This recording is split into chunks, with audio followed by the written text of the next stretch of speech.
അഞ്ചാം ഞായറാഴ്ചയും കേരള ബോക്സ് ഓഫീസിൽ ഹൗസ്ഫുൾ ഷോകളുടെ പെരുമഴ തീർത്ത് മമ്മൂട്ടി ചിത്രം കളങ്കാവൽ. ഹലോ ഫ്രണ്ട്സ്, എല്ലാവർക്കും മൂവി ടോക്ക് സർവിന്റെ പുതിയൊരു വീഡിയോ ഇട്ട് സ്വാഗതം.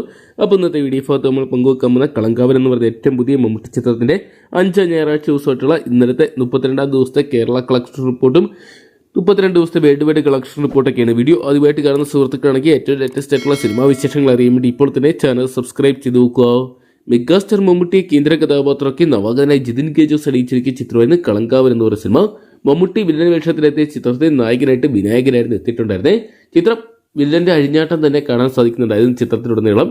ചിത്രം ബോക്സ് ഓഫീസിൽ വലിയ വിജയങ്ങൾ തന്നെ സ്വന്തമാക്കി. അഞ്ചാം ഞായറാഴ്ചയായിട്ടുള്ള ചിത്രം ഇന്നലെ കേരള ബോക്സ് ഓഫീസിൽ നല്ലൊരു കളക്ഷൻ ലിമിറ്റഡ് തിയേറ്ററിൽ നിന്നായിട്ട് സ്വന്തമാക്കിയിട്ടുണ്ട്. ഓൾമോസ്റ്റ് ചിത്രം മേജർ സിറ്റികളിലെല്ലാം തന്നെ കളിച്ച ഷോകളെല്ലാം തന്നെ ഹൗസ്ഫുള്ളാക്കി മാറ്റിയിട്ടുണ്ടായിരുന്നു.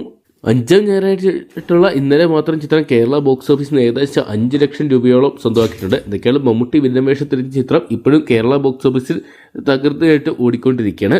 ന്യൂ ഇയറും ക്രിസ്മസും ഒക്കെ ആയിട്ട് ഒരുപാട് ചിത്രങ്ങൾ തിയേറ്ററിലോട്ട് എത്തിയെങ്കിലും സർവമായ മാത്രമാണ് അതിൽ പിടിച്ചു നിൽക്കുന്നത്. ബാക്കി ഓൾമോസ്റ്റ് എല്ലാ ചിത്രങ്ങളും വാഷ് ഔട്ടായ സാഹചര്യത്തിലും അഞ്ചാം വാരത്തിൽ മമ്മൂട്ടി ചിത്രം നല്ലൊരു ബുക്കിംഗ് സ്വന്തമാക്കുന്ന ഒരു കാഴ്ച നമുക്ക് കാണാൻ സാധിക്കുന്നുണ്ട്. എന്തൊക്കെയാണ് ചിത്രം വരും ദിവസങ്ങളിൽ റെക്കോർഡ് കളക്ഷൻ തന്നെ സ്വന്തമാക്കുന്നു പ്രതീക്ഷിക്കാം. ചിത്രം ഇതിനോടൊപ്പം തന്നെ വേൾഡ് വൈഡ് ബോക്സ് ഓഫീസിനായിട്ട് 84 കോടി സ്വന്തമാക്കിയിട്ടുണ്ട്. ചിത്രം മമ്മൂട്ടിയുടെ കരിയറിലെ ഏറ്റവും വലിയ ഗ്രോസ് കളക്ഷൻ നേടുന്ന മൂവിയായിട്ടോ അല്ലെങ്കിൽ 100 കോടി നേടുന്ന ചിത്രമായിട്ടോ മാറിയേക്കാം. അപ്പോൾ കളങ്കാവൽ എന്ന് പറയുന്ന മമ്മൂട്ടി ചിത്രം നിങ്ങൾ ഇതിനോടൊപ്പം തന്നെ കണ്ടിട്ടുണ്ടെങ്കിൽ സിനിമയെക്കുറിച്ചുള്ള നിങ്ങളുടെ വിലയേറിയ അഭിപ്രായങ്ങൾ കമന്റ് ബോക്സിൽ പങ്കുവെക്കുക. വീഡിയോ ഇഷ്ടപ്പെട്ടെങ്കിൽ ലൈക്ക് ചെയ്യാനും ഷെയർ ചെയ്യാനും ചാനൽ സബ്സ്ക്രൈബ് ചെയ്യാനും മറക്കണ്ടാവും.